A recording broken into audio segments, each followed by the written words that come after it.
audience online and here in the studio. Thank you for joining us in the EU Pavilion hub based here in Brussels. Just for information, the meeting will be recorded and available on the EU COP26 Pavilion platform. Over the next 60 minutes, we will hear about challenges and opportunities in achieving climate neutrality, from knowledge to systemic change. Our side event is organized by JPI Climate, the European Intergovernmental Initiative on Climate Change Research, and the Inner Green Deal Initiative, represented by its founder, Jeroen Jans, here with me in the studio. Jeroen will guide us through the second half of the event.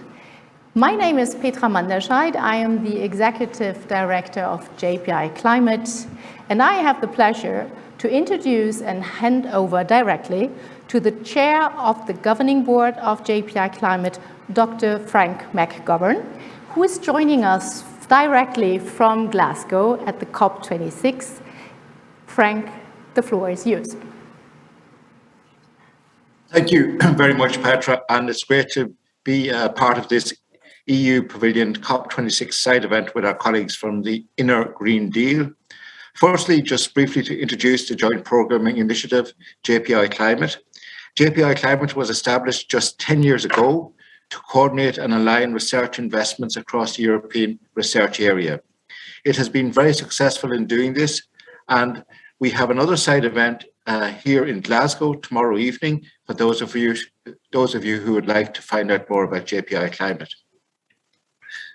The member countries of JPI Climate are supporting research to inform effective actions on achievement of climate neutrality.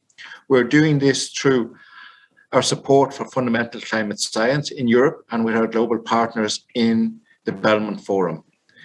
Through our action group in management of greenhouse gas emissions and removals, we're exploring new projects and new avenues for research. Today, we want to highlight our work on establishing a joint knowledge hub on climate neutrality. That knowledge hub has been progressed along three thematic areas. One, on where we are on greenhouse gas emissions and removals, and our colleagues from the Global Carbon Project, Pierre, will talk about that later on. We'll also talk about pathways to climate neutrality, and Miles Allen will speak about that as well. The third element is, how do we get there? And we'll start by that. We wish to explore the challenges of achievement of climate neutrality with scientists, policymakers, and practitioners at a high-level meeting titled the Climate Neutrality Forum, and that high-level meeting should take place every 2 years. Despite COVID-19, we held the first Climate Neutrality Forum this year, and I want to congratulate all who contributed to that. It started off as a high-level meeting in September and was followed up by a series of webinars. I now have the pleasure to ask Kaya Anderson to share the key outcomes and messages from the first Climate Neutrality Forum. Kaya, please. Hi all, it's a pleasure to be here, and thank you so much for the kind introduction, Frank, and for all the support in hosting the Climate Neutrality Forum. It's my pleasure to present some of the discussions that we had, which are very relevant to EU policy. If my slides are on the screen. Thank you. Next slide, please. So what we've seen and what Oxford Net Zero has observed is, especially since the last COP, just an incredible increase globally in the effort towards climate neutrality, often expressed as net zero, and Miles can get into all that in a minute. What we're finding is that there's a real lack of policy movement underlying these strategies, which we absolutely need to close the gap on. And so we decided to really bring our focus of our forum towards what we call sensitive intervention point policies for achieving climate neutrality across 6 themes. The Climate Neutrality Forum was held over 7 webinars and a kickoff event in which we discussed everything from rapid emissions reductions to greenhouse greenhouse gas removal for equity and a just transition in the climate neutral space. So these are some of the findings and the insights across over 1,000 practitioners who came together and academics. And so I hope that this will be interesting to you. Next slide, please. So for rapid emissions reductions, it was noted by our energy experts in particular that there's no better solution than targeted investment in particularly clean energy technologies with declining cost curves. Of particular note was that along with the increased electrification, investment in solar PV, wind, batteries, and hydrogen electrolyzers could provide sufficient flexibility and security to replace the entire global fossil fuel-based energy system. But of course, this requires sufficient policy targeted investment, and also as it requires quite a few other mechanisms to facilitate the post-carbon transition. It's not that simple, as we all know. So the next slide, we explored sensitive intervention, which we believe is very important around the border carbon adjustment mechanism, the EU providing really important lessons for the rest of the world as it ventures into this policy area. In terms of impact, given that 20% of the EU's domestic CO2 is in imported emissions, this is a particularly important mechanism.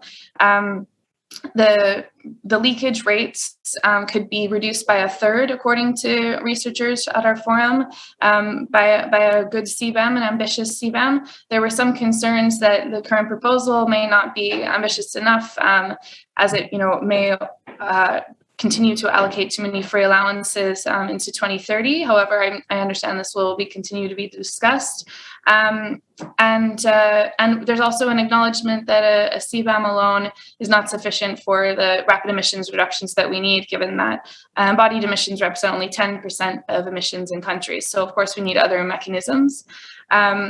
There were questions around the feasibility of this mechanism and whether we could scale this to other countries. It was really something that came up as a possible solution to some of the trade concerns and some of the concerns around, just a multilateral agreement, was to create a carbon block in which other nations are coming together to implement CBAMs together. That's sort of what we hope is. Or that's what many of the conveners and folks at this discussion thought would be a good idea. I would love to hear thoughts on that. Then, of course, there's equity risks that were brought up with regards to this mechanism, and the current proposal with an expected revenue of 9.1 billion a year by 2030. Some of that should be earmarked for particularly finance in developing countries, as the CBAM mechanism may present some undue burdens to people with less capacity to not only measure their emissions but also reduce them. So, earmarking some of that funding for international equity was a recommendation that came out of the forum. In the next slide, we talked about final 20% hard to abate sectors, which, of course, just because they're hard to abate doesn't mean that they're must to abate as well, as I've heard at this COP. Of course, green hydrogen came up in this discussion. At the moment, green hydrogen represents less than 1% of annual hydrogen production, but could supply up to 25% of the world's energy needs by 2050. This will require public investment, particularly for things like long-haul shipping, to de-risk investment in net zero carbon and carbon neutral fuel alternatives. Contracts for differences were a significant policy that were discussed, and the Oxford Smith School has a great report on the future of shipping, which goes into detail on how a CFD could be applied. Experts warned that technology neutral policies may fail to pick between, for example, green hydrogen and blue hydrogen, which could sort of confuse the market and waste public resources. And so policies sending strong signals as to the direction and sort of technologies that we want investment in, and particularly avoiding carbon lock-in while we do that was one of the discussions. We then went on to discuss the importance of greenhouse gas removal on the next slide. Standardization. We're at a moment in which standardization is just so key, and bringing in strong standards to kind of release the demand from the market into the market. There's several points that were brought up around strong standards, of course, the like-for-like balancing of removals with emissions sources. Right now, a lot of removals on shorter terms are being balanced with emissions on much longer timescales. That was one very strong concern. Environmental integrity was brought up, and then moral hazard questions around, investing in removal could be seen as a delay tactic. So ensuring that removal policies that scale removals were paired with measures to ensure ongoing and strong emissions reduction measures in the short term. In the case of the Swedish example, that was provided as a good policy example for that. Then, of course, we need policy incentives to scale removals. The idea of, a feed-in tariff for removals was suggested, and also the idea of a European removals fund supported by the ETS. The fact is, and the scientists reminded us that we may need removals in the order of 100 billion tons by the middle of the century, and much sooner than that. So the importance of scaling removals, it's a transition that we'll have to do much faster than we've been able to scale other technologies, and we have to start now if we're going to rely on them for climate neutral strategies. Equity and a just transition was very important to a lot of our participants. On our next slide here. This is an area that has been, operationalized through things like the Social Climate Fund for issues of, a just transition. But there's a lot of work to be done to operationalize questions and concerns around equity and climate neutral strategies. At the minimum, climate neutral strategies should cover the following 4 areas of equity. Intergenerational equity. One concern was brought up that, if we're not sustainably offsetting or offsetting in a way that ensures that, the carbon will be stored for many, many years, will young people today have to then deal with those emissions from today later on if those, sinks dry up. And then there was also the issue of procedural involvement. We need younger and more diverse voices in our climate neutral strategies. So these climate assemblies that have been kind of brought around Europe could be one solution for that. A just transition for workers, of course, is so important and central to any climate neutral strategy. This means investment in what we call green adjacent jobs. So these are not just jobs. We can't just assume that the fossil fuel industry can then just kind of move towards renewables and those jobs will actually work out. There's actually a lot of research that shows that there's a database on green adjacent jobs to show that jobs that we might lose, where are the jobs that are kind of like them, so we can skill and place workers into the right place. So Professor Penny Mealy has some really great research that could support policymakers in finding green adjacent jobs to invest in. And employment modeling and electricity planning was also suggested for a just transition for workers. Of course, then, as I mentioned, international equity is huge. Rising debts in developed nations is preventing sustainable development. So on the next slide, we propose that debt restructuring is very important. Then the next topic that we brought up was the issue of nature, land use, and agriculture, which agriculture might as well have been in the hard to abate sector section, but so important that we did a whole session on this.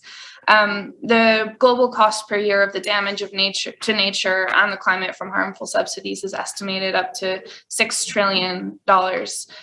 So we discussed possibly ways of radically reforming agricultural subsidies. It's very, very difficult. We recognize this is probably the one with the most barriers, but it's also the one that may be most needed. And we have to align this agricultural subsidies along, health, climate, and nature outcomes. Some ways that were discussed to overcome some of those political barriers to doing that is to say, we're not increasing the price of food overall. We are, it'll level out, but the kind of climate and health harmful food will be more expensive. We discussed the importance of scaling, monitoring, verification, and reporting for soil carbon, which has a huge potential impact of 5 billion tons of CO2 per year. And finally, on our last slide, climate finance and policy is at the heart of so much of all of this in delivering climate neutrality. We need to introduce both green supportive factors, such as green loan guarantees, targeted public and private partnerships, and an extension of the Basel rules and risk adjustments. But experts also emphasize that financial institutions must move beyond an era of just transparency and climate risk management and towards looking at climate outcomes in their investments. And thank you so much for having me. That was a crash course in 7 weeks of discussion. Thank you for that excellent summing up of what you said was a very rich exchange which happened over 7 weeks. What I'd like to do immediately is to hand straight over to Pierre, who'll talk to us about the important work of the Global Carbon Project. Thank you, Pierre. Thank you. Can you put the slides on?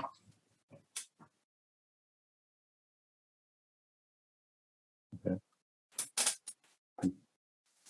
Thank you. Okay, so you can move to the next slide. Which is the same again. Can you move to the next slide, please? Thank you. So I'll be presenting, the new release of the Global Carbon Budget, which is an activity which, as you see, is involving, large amount of people, 94 people across 18 countries in the world. We've done this assessment of the Global Carbon Budget every year for the last 16 years. We compile, estimate of fossil fuel emissions, land use emissions, based on land cover change and modeling that we do every year. We assess the fate of these CO2 emissions in the atmosphere and the sink of carbon that go back into either the ocean or the land ecosystems. If you can move to the next slide. On this slide, you see, okay.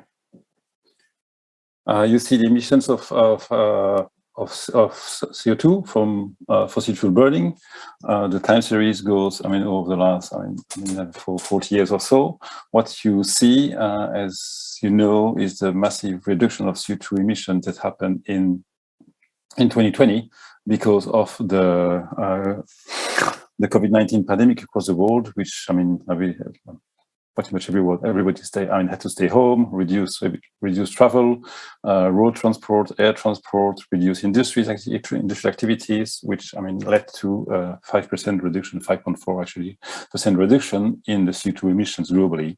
In 2021, the economy is starting again. We are recovering from the pandemic, and the emissions of CO2 went back up. And we assessed that for this year, for 2021, the emissions of CO2 are almost at the level they were pre-pandemic. So in a sense, the world is almost like back on track on where we were, where it was before the pandemic. And this is the case for coal emissions and gas emissions mainly, which are perfectly back on track, even higher than they were in 2019. It's not the case for oil emissions because the road transport and the air transport are still not back to where they were in 2019. So we can't say for sure at the moment what will happen in 2022, but there is a risk that the emission will continue to go up in 2022 before hopefully eventually going down. If you move to the next slide. Thank you. So this one is just providing a summary of all the components of the carbon cycle we assess. I briefly discussed the emissions of CO2 from fossil fuel burning. We also assess the land use emissions. They are another magnitude lower than the fossil fuel emissions, about 4 billion tons CO2 per year, as opposed to 135 to 40 for the fossil fuel. Nevertheless, they are quite important because if you reduce, emission for land use, which is essentially reducing deforestation, you reduce the emission, but also you increase the sink because you increase the area of forest that could, sequester CO2. So it's a key actor in climate mitigation, as we know. The CO2 in the atmosphere has continued to grow. Despite the pandemic and the reduced emissions, CO2 went up in 2020. It's still going up in 2021. Now we are reaching concentration of CO2, which is 50% above pre-industrial level. The sinks in the land and the sinks in the ocean continue to grow as well. In phase with the increased emissions and increased concentration, they are still removing about 50%, precisely 53% of the emission. This has been the case, since we measure CO2 in the atmosphere. So there is no saturation of the land and the ocean carbon sinks yet, which is, quite important. However, with the models we use, we can diagnose the effect of climate change on these things. And despite the increase in the sink strength, the climate change alone would reduce the sink. And we estimate that, there is a reduction of the efficiency of about 15% for the land carbon sink and about 5% for the ocean carbon sink. With all these pieces together, we can close the budget. You see on the slide, at the bottom part of the slide, is the budget imbalance which is the difference between the emissions of CO2 and the sink of CO2, and it's close to zero. It's only 1, so it's like a few percent of the global budget. So it's really small, which means we do understand and can explain most of the fluxes of CO2 across the systems, which is important for understanding and monitoring and attributing the changes. If I move to the last slide, I will briefly discuss, the remaining carbon budget, which is the amount of CO2, humanity can still emit in the atmosphere before, reaching a climate target. Whether it's like 1.5, 1.7, or 2 degrees, the science is clear. There's a limited amount of CO2 you can emit. We update the number from IPCC, including, the 2020-2021 emissions, and we assess that, the remaining budget for 1.5 degree, it's about 420 gigatons CO2. It's 420 billion CO2, which is about the equivalent of 11 years of emissions at the current rate. Or if you want to make it simple, linear extrapolation, if we start reducing emission of CO2 today, we have to be in net zero in about 22 years.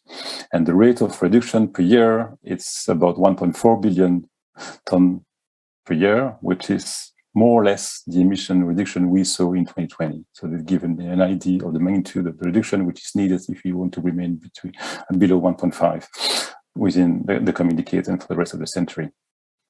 All right, thank you. Great, thank you very much, Pierre. We are running out of time here. We'll actually have to leave the room at 3 o'clock, so I'll hand over immediately to Biles to talk about the pathway for actually achieving neutrality. Thank you very much, Frank. Let me just, this is just moved, sorry about that. Buddy. Yeah, okay. Thank you very much, everybody. And if we could put the slides back up again, and to the next slide. Thanks. This is really introducing a new activity for JPI Climate, which is Pillar 2 of the Knowledge Hub, looking at pathways and scenarios towards climate neutrality. And I've really just put up this slide for your information about the process we've gone through so far to develop the pathways and scenarios pillar of the JPI Climate Knowledge Hub activity. But just to illustrate, so there's 3 parts to this. There's modeling global pathways, regional pathways, and then mechanisms for achieving them. But let's go to the next slide just to illustrate the kind of thing that we hope to achieve with a Knowledge Hub pillar on pathways and scenarios. This is bang up to date. Released this morning by Carbon Tracker and the BBC, showing different pathways, the current policies and the 1.5 degree pathway right down at the bottom there. And a sort of key aspect of this, although we're all full credits to Climate Action Tracker for getting this out so quickly and so on, and this information is clearly incredibly useful for negotiators and so forth, given how widely quoted these numbers are. But there are challenges here, notably in transparency. How is the mix of greenhouse gases treated? What are the assumptions here regarding the composition of these long-term pledges? And also, of course, there's uncertainty in the climate response. You're given these very certain-looking outcomes, but it doesn't account for necessarily the full range of our of outcomes in the climate system. So we think we need to open the box on this and to allow, in particular, decision makers the tools that will allow them to make their own decisions and see the implications of policies for global temperatures going forward. And that's really the essence of the work in the Pathways and Scenarios track. If we go to the next slide, you'll notice that there are some very simple facts about the challenge of achieving climate neutrality, which you can think of as just, I'll just leave you with this as something to remember. The analogy of a braking distance. If you're driving along and you're a couple of seconds away from the stop sign, then if you halve your speed in 10 years, and cut it down to zero in the next in 1 second, and cut it down to zero in the next 2 seconds, you limit you limit the amount of distance you cover to what you would have covered in a couple of seconds of driving. By exactly analogy, final slide, if we reduce our rate of warming by half in the next decade and then to zero within 2 decades after that, we will limit future warming to less than 20 years of warming at the current rate. That's the kind of overall message we want people to understand, how emissions and warming outcomes can be related with very simple, transparent tools that we aim to develop with the knowledge within the Knowledge Hub. And back to Frank now to wrap up. Great. Thanks, everybody. We have to go here, and apologies. We're not able to stay for questions, but Pierre, and I hope Petra can do so in their links. Thank you very much. We could join the Zoom. Oh, Miles can join the Zoom link separately if needed. If somebody sends me a Zoom link. Yeah, okay. Bye, folks. Thanks very much. Thank you, Frank. Thank you, colleagues. These were fascinating insights and important work from Oxford University and Exeter University. And this brings us to the second part of this session, which is about leadership. We're going to explore what leadership skills and qualities are most needed now, and that can help us connect with our communities and turn words into action, and turn science into action. And to bring this to life, we have three distinguished guests, three distinguished leaders from three crucial domains: academia, government, and business. And as before, following the brief presentations, there will be an opportunity to ask questions. My name is Jeroen Jans, and I'm the co-founder of the Inner Green Deal Initiative.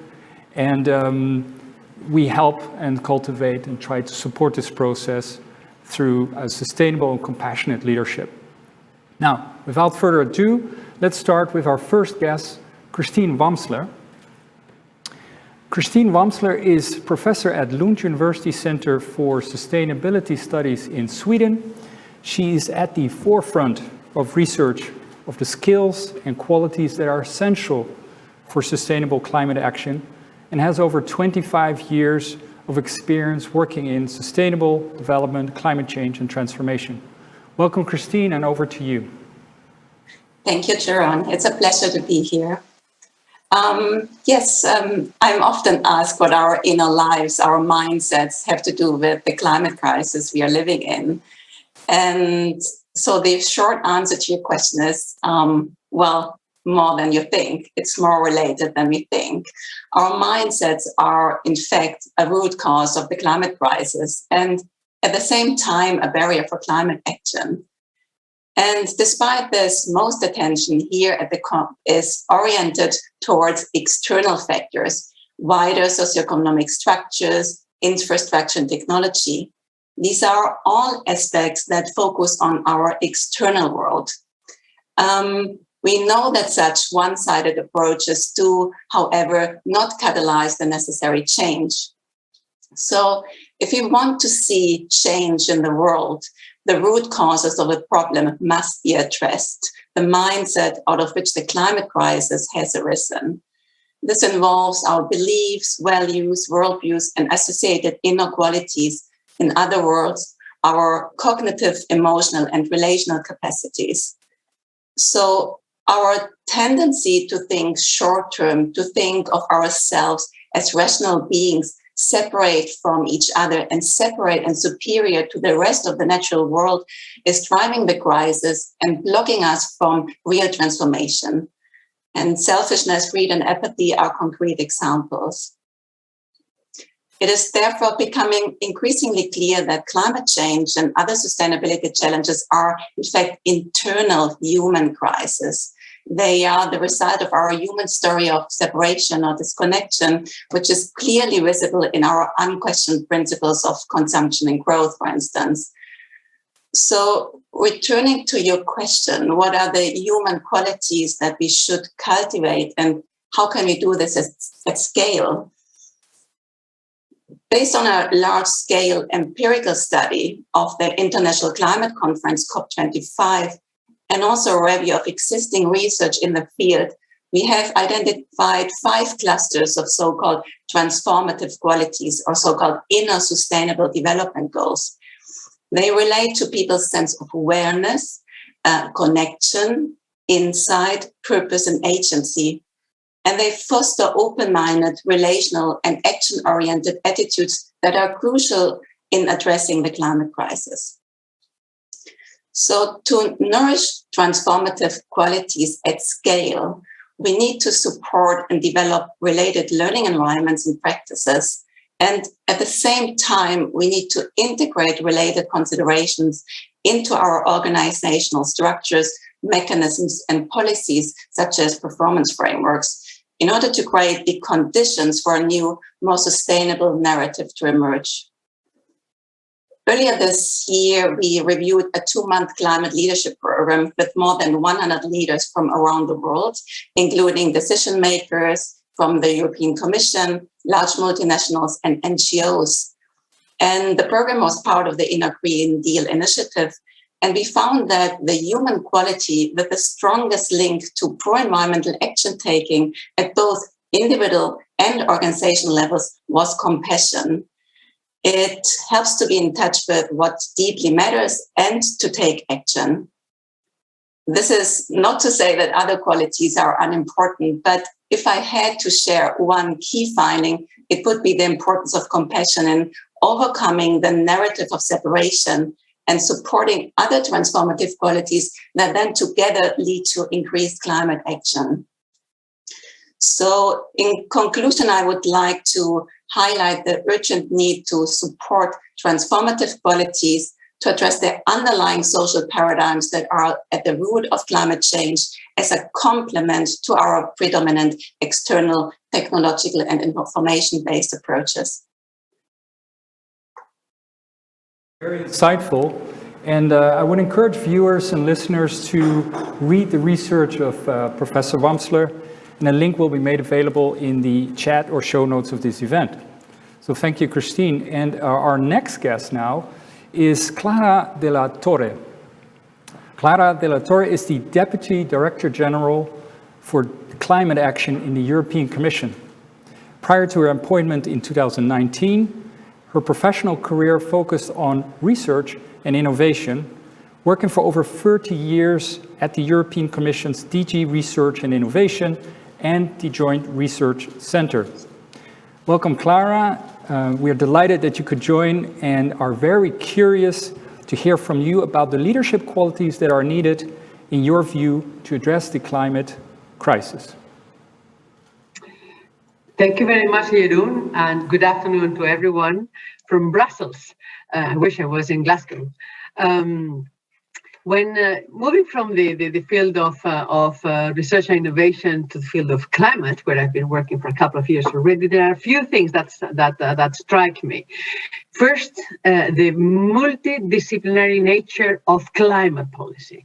We need to combine different ways of thinking, different ways of approaching the challenge. And we need to make clear distinction between the facts and the science, which is underlying climate policy, which I think by now is not really contested, is not credibly contested, and the way in which we respond to it, because there is the place where we need to discuss and find an agreement on. So that's the first thing I saw. Then Professor Wamsler was saying that all that very well. It's our mindset, our tendency to think in short term, because this is not only part of the problem, that I say is the heart of the problem. And it's understandable that each of us, we are worried about our everyday life, short term problems. But as decision makers, we need to think about the long-term perspective, the long-term effects of the decisions that we take. Therefore, this long-term perspective, which is a special mindset, which is not spontaneous to the human being, I think. And we need to change behavior. Professor Amser was saying that very well.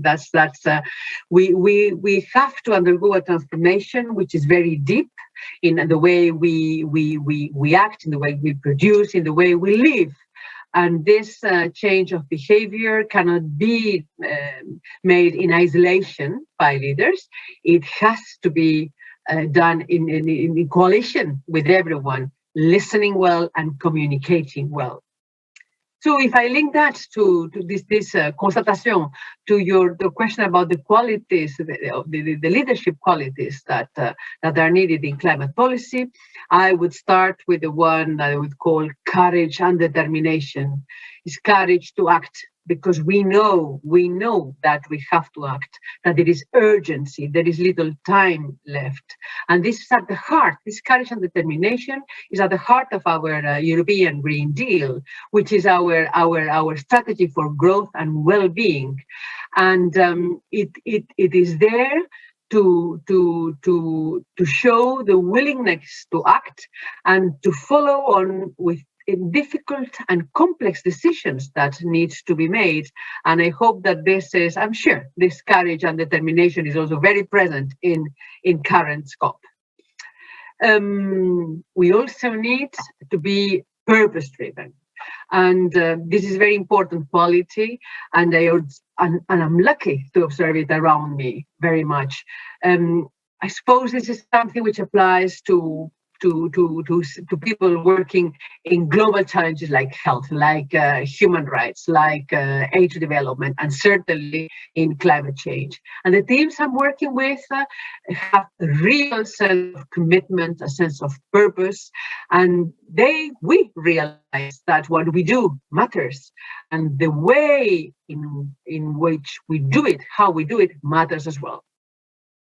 There is a more personal dimension in this leadership qualities, which is the personal values and the sense of integrity. How do I, as a citizen, how am I coherent with what do I have to do as a professional? So we have this double capacity, each of us, and these need to be coherent. So how can I, in my personal life, be coherent with what I'm supposed to be doing in my professional life when I'm working in climate change? And at the same time, how can I turn my personal values into values which are to the service of the public interest, because this is why we're civil servants, and serving the needs of the citizens. So it's a continuous personal fight there. And finally, Professor Basler said that very well, compassion, empathy are very important and very human values, because this challenge that we have to face and the transformation that it needs to have everyone with us, needs all the European citizens, all the world citizens with us. And for that, we have to cultivate this compassion, this empathy, because we need to design solutions which we all feel, which we all own. So we have to listen well. We have to think of everyone, not of those that shout most or those that happen to be close to the power.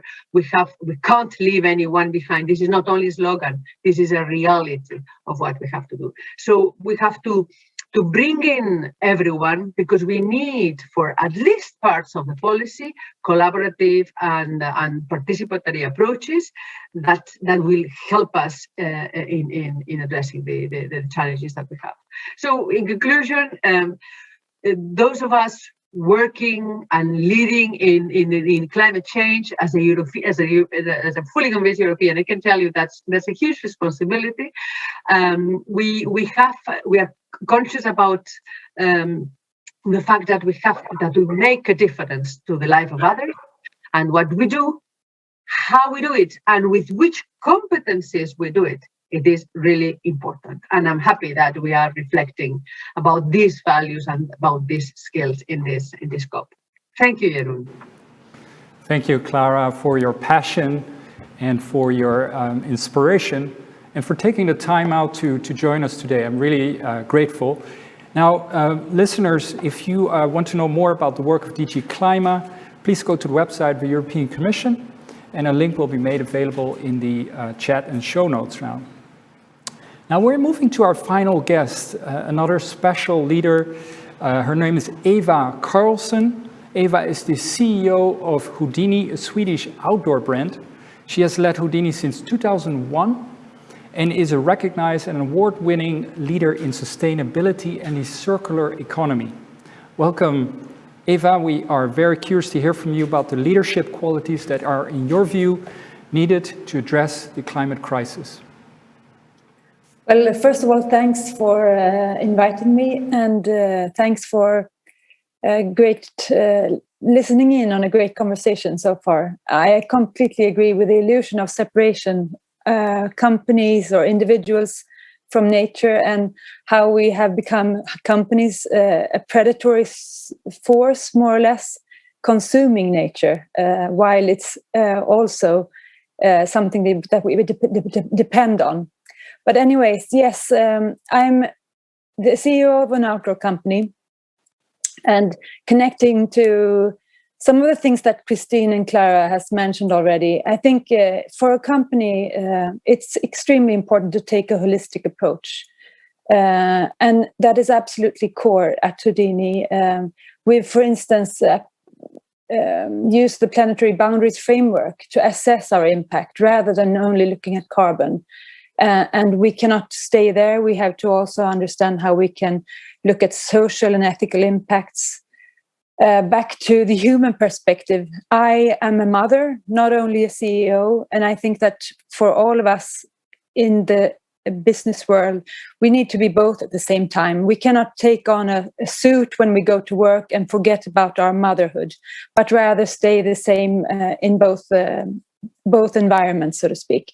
And that is pushing boundaries, I think. It's not comfortable in the context of business today to take that approach, but I think for us it's been given.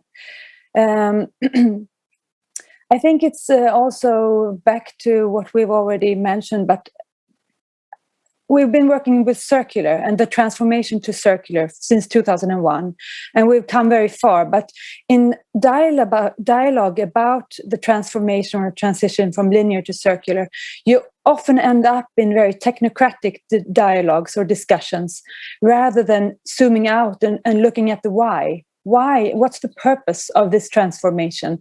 How it contributes to life and value that can be distributed to so much further. But looking at simply the technocratic solutions makes maybe the emotional part lacking. So I think there's a lot of more energy in the transformation if we can take both the why, the reasons, the purpose for it, but also the solutions in technical terms.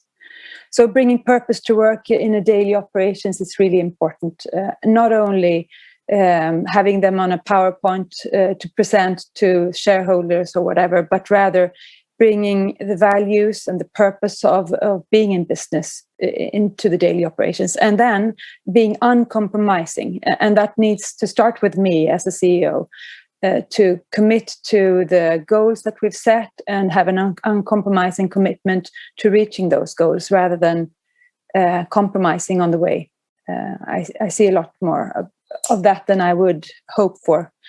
And connecting to COP26 then, it really, I hope for the best, but to be a leader today in business, I think that we have to see that regulations is something that we hope for, but we cannot wait for that. We have to just move ahead and implement those solutions that are around. And in our case, in apparel, there's solutions that have been around for 2 decades that are still not implemented, although they could have been. So in that sense, I could only encourage that companies move ahead further and faster and collaboratively in order to reach the goals that we can reach. Yeah. Thank you, Eva. Very inspiring, and I can only hope that more people will follow your example. I remember the word uncompromising, I remember the word leadership, and I thank you for your leadership. And this brings us to the next phase. We're opening up for questions, and we would like to have dig a little bit deeper in what has been shared so far. And you can share that in the chat, and we'll try to pick that up. And maybe just start here for now with the first question to Clara de la Torre. So if we can bring Clara back, and if I can put her a little bit on the spot. You talked about qualities such as compassion and care. And, you know, I think when people are listening to this, they may have questions about how do these qualities come to life in a big institution and a power place such as the European Commission. Can you say a little bit about that, and how does one cultivate these kind of qualities? Thank you, Jeroen. In the European Commission, we are also human beings, and we are also citizens. And these qualities, empathy, compassion, are very human qualities, very universal as well. Huh? We were in a multicultural environment. And I see that these are being put more explicitly in our everyday work. These used to be called soft skills. And I like very much Professor Mansell's distinct expression of transformational, I think it's called transformational qualities. And they are coming more and more to the forefront because they are as necessary as other qualities that are also necessary, technical qualities, capacity of judgment, and all this. But we need, in complex organizations like ours, we need these human characteristics, these human values to come to the forefront. They are part of the recipe of what a good leader, a good manager is. And I see more and more there are networks being developed in the Commission to reinforce these qualities and to acknowledge them as assets of the officials. And there is also an important another dimension which is present in all our policies because they are at the root of the European Union project, which is solidarity and fairness. And these are values that are embedded in our policies and that we also try to promote as much as we can to each of us as civil servants and those of us that are managing even further. So we are humans in the European Commission, but we try to cultivate these transformational qualities. So much, and I'm glad to hear you are human, and I really appreciate that. Thank you. Maybe a question for Eva Carlsson then. You have been CEO since 2001. You've been working in this field for a long time, but maybe you can advise business leaders or perhaps young change makers, young entrepreneurs, what they should do to move from this idea of circularity, this idea of moving to climate neutrality, to action. What advice can you give if the people around you in your organization are not so convinced as perhaps you might be? Well, I think those days I have experienced for sure when there was very little interest for what we were doing, and now it's quite different, which gives me hope, of course. But commenting on complexity, and I think embracing complexity, we cannot try to simplify things to the point where it no longer becomes true or meaningful. We have to embrace complexity, such as the planetary boundaries. But I think in my case, we as an organization needs to stay curious, and we need to open our network and learn from many others, while companies historically have been very closed and secretive. Collaboration is going to be essential, really, and curiosity lets us evolve, both as individuals but also as teams and organizations and companies. So our collaboration, for instance, with the Stockholm Resilience Center and the Planetary Boundaries is one example of of moving into another entirely different field, but finding knowledge, but also perspectives, which allows us to be more creative in finding new solutions. So curiosity, I think, is extremely important. And then being bold, like the idealist of you. There's very little room for stalling, and there's very little room for compromise now. So we have to be bold. And that's what I love with the youth movement of today, that they are idealist. And as we grow up and grow old and try to be adults, maybe we lose some of that, and we truly need it now. And that then ends up as being uncompromising. We cannot compromise. We have to find the solutions. And there's so many reasons or arguments you could find that enables you as a CEO to stall, to postpone, to shift, or only look at one particular area instead of the whole. But we cannot. We need to be uncompromising now. And there's a lot of opportunity there as well. It's not only hard work, it's fantastic opportunity, because it allows us and makes us, or forces us rather, to be creative in new ways. So there's back to this mind shift. We can shift a lot of things, but we are stuck in the old ways of thinking. So that's the huge opportunity for business, I think. Thank you. Thank you. I remember being bold.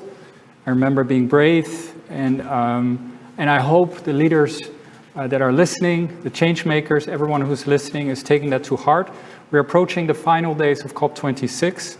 And I hope these messages will help to bring the attention not just to these outside factors, to the evidence, to the facts, but also to the human dimension and what is needed to engage with people and to bring people along this journey. So we're slowly going to wrap up now. Thank you, panelists. Thank you, viewers, for your questions. I think, again, so our panelists demonstrated the importance of leadership qualities to help us move from words to action. And I think this is something that I think we all need to and can work on. I think panelists also reminded us that we need to have an open mind to overcome our outward differences and recognize our common nature, and that collaboration is possible for a better future. I'm very grateful for the inspiring contributions from our three speakers and panelists in this second part of our session. Thank you, Professor Christine Wamsler from Lund University. Thank you, Clara del Torre of the European Commission. And thank you, Eva Carlson of Houdini. We're very grateful. I think this is all we had time for today. If you want to continue the discussion, please do so in the chat or on social media. You can use the hashtag the Inner Green Deal or COP26. Let's continue this discussion. And over to you, Frank, to wrap up this session of today. Okay, maybe over to... I think Frank's, just so you know, Frank's had, we had to leave the room, so Frank's had to leave. It's Miles here, just chipping in to explain why Frank didn't come on. Okay. But thank you very much for your leadership on this. Thank you. Well, then I think we're going to close. Thank you also to Petra, my colleague here from JPI. Thank you to the academic panel from Oxford University, Exeter University. Thank to Frank McGovern. And thank you to the organization here for making all of this possible. I know you're working against tough deadlines, and I appreciate a lot. So thank you, and over to you.